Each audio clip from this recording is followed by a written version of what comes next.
So no matter how old you get or how long you've been doing it, it's still very, very special to see your name and hear your name called.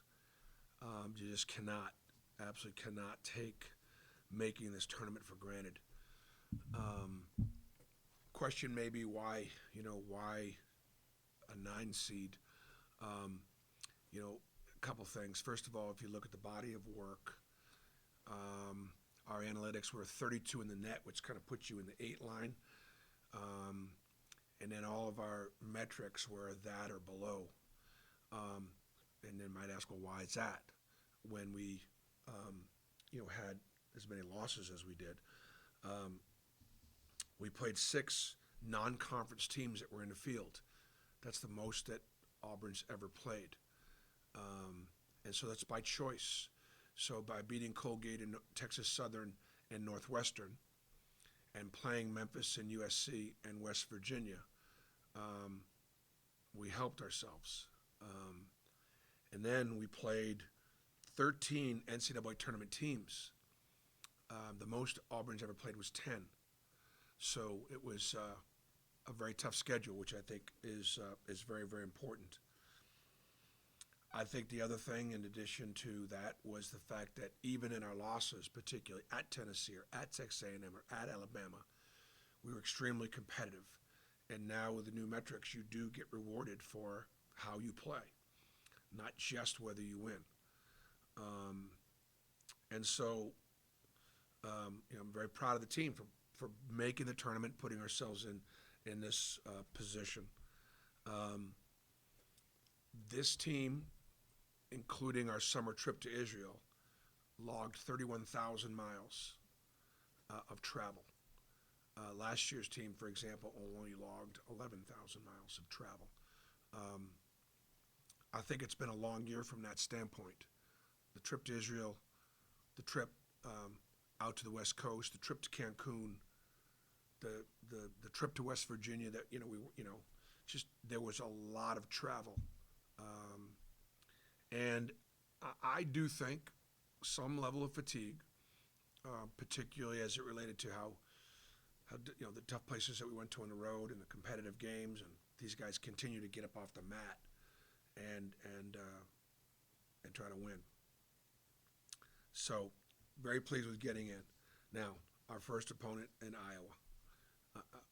I would be absolutely remiss if I didn't start a press conference talking about how special it was for me to be at Iowa as an assistant for 6 years. The Hawkeye State is something special. I think people in Alabama, here in the South, would share a lot of things with the people in Iowa in the Midwest. 2 great states full of great people. And really important time for me as an assistant coach under Dr. Tom Davis.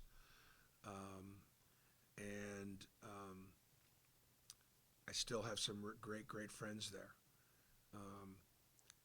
Matt Gatens, who played for the Hawks, whose dad, Mike Gatens, was one of my best friends in Iowa City, who also played for the Hawks under Lute Olson, was on our staff. So I've already texted Matt and told him I've changed all the play calls and I've changed all my signals and we're not running that anymore and stuff like that. Matt works for a great head coach in Fran McCaffrey,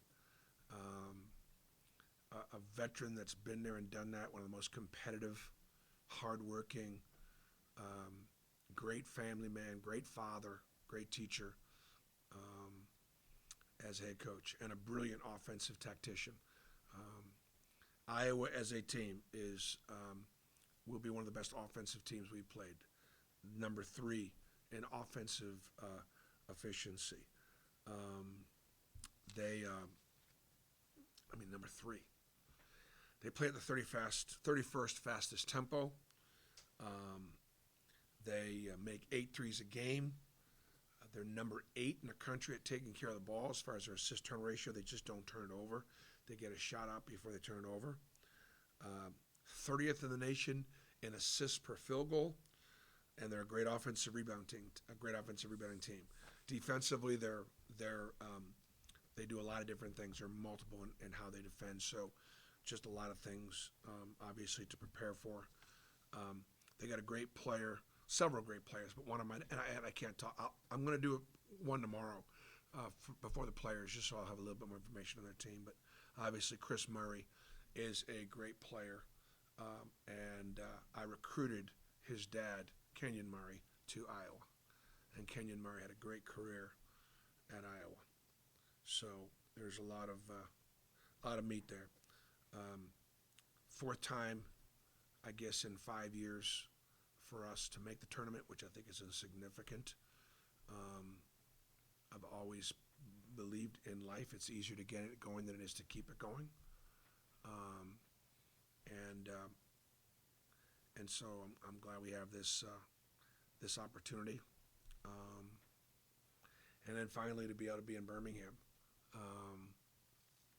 This for our fans and for our students.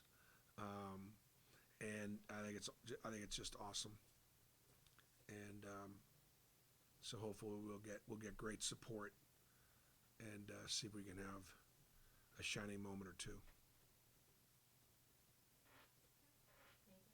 First, like you just mentioned, you guys have caught some bad breaks in games this season, but now to catch a good break with having a game just a couple hours down the road, I guess, just what was your reaction when you saw that it was Birmingham, and how excited were the players about that? Well, we knew that we were going to be somewhere. I felt somewhere between 8 and 10. Right, 8, 9, or 10. We were either going to be in the 8, 9, or 10 game. That's kind of where we thought we would be. That's what the analytics said we would be. So we knew that Birmingham was a 8-9 site, and we also knew that Alabama would be there as the one, but because of the pods and the NCAA trying to keep teams more regional, we had a chance to maybe be there. I think my guess is Alabama's probably going to be the night game, and we're going to be the day game. And I think the NCAA, obviously, we got a new building, a big building in Birmingham to fill, and they got a better chance now to fill it with both Alabama and Auburn being in Birmingham together.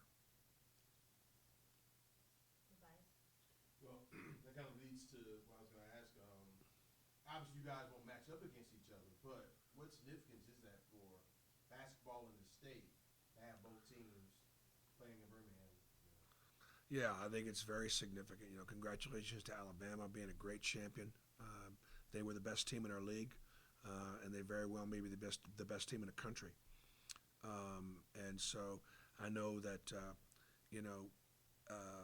both basketball programs have worked really hard at trying to get competitive, and I think there's been a lot talked about the fact that both Auburn and Alabama have become very competitive and winning championships, and so it does mean a great deal to the state. And then right there, you had UAB that played in their championship game and could have been in the field. You had Samford win their regular season. You had, I think Huntsville had a great year. North Alabama had a really good year. Troy had a good year. South Alabama was in the championship game of their tournament. I don't mean to leave anybody out, but I mean there was a lot of really good basketball played in the state of Alabama this year. Yeah, Coach, what was the players' initial reaction when they found out they're going to Birmingham and playing Iowa? Well, I think just like when you see your name, and I'm sure Steven will put that out on social media. We just had a little gathering in the locker room. They were excited about hearing their name called, and they don't know much about Iowa. I told them a little bit about Iowa just right off the bat. It was one of the best offensive teams in the country, and there have been times this year where we've been good defensively, but there have been times where we haven't. So we're gonna have to find a way to guard them. But they were very excited. I know it's early, and you said you dig into Iowa more later. Is there any team that you guys have played that reminds you of Iowa, or are they just kind of very different with the way they play offense? I haven't looked at them yet to answer that. I'll know more tomorrow. Yeah. Sort of address this, but being in Birmingham, having Alabama and Houston, the top two overall seeds there, it's going to be, you're expecting a really great atmosphere just around the city and everything. Well, I think that getting the facility. I haven't been in the facility since they've renovated it, but we played up at Legacy We played, UAB there. We played St. Louis. St. Louis there. We played Middle Tennessee there. And so part of it was to try to, as we were trying to, develop our program and take Auburn basketball around the state, that was part of our thinking. And so, again, I'm happy for our alumni, our students, our fan base to have an opportunity to go and watch some incredible basketball, and know that your team is one of 68 playing for a national championship. Bruce, do you think the SEC is fairly represented with the bracket, with the teams that got in? Yeah, getting 8 in is unbelievable. That's what we try to get. I mean, that's more than the upper half. And Vandy was probably one of the last teams that didn't make it. Coach Stackhouse did an incredible job. They played great at the end. The body of work is, they talk about the body of work. It's important from start to finish. Part of going to Israel and having all those practices, I think, helped us play pretty well early. But it wore us out a little bit.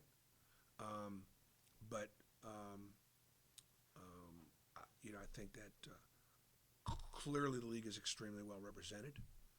And, I think there's an adage about there's no great teams. Alabama looks like a great team. Houston looks like a great team, the number 1 seeds.